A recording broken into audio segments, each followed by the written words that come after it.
Dalam orasi yang dilakukan Alex Pandawa V, Ketua Yayasan Keluarga Juru Parkir Kota Palembang, pihaknya menolak keputusan sepihak Dishub Kota Palembang dengan menyerahkan pengelolaan parkir ke pihak swasta.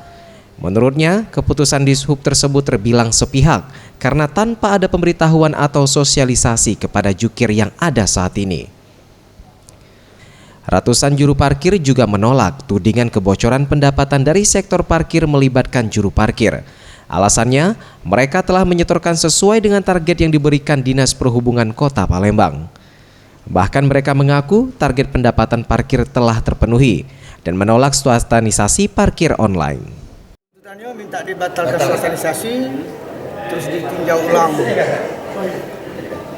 berapa jumlah titik parkir yang ada di Kota Palembang untuk mengurangi kebocoran, jadi dibuka kepada pemerintah untuk transparan.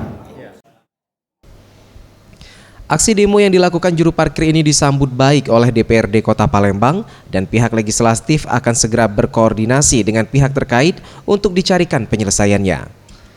Pada hari ini terbukti kawan-kawan juru parkir yang dipimpin langsung oleh koordinator aksinya Bapak Alex Pandawa V menyampaikan aksi damai kesah keluhan juru parkir keluarga dan anak-anaknya.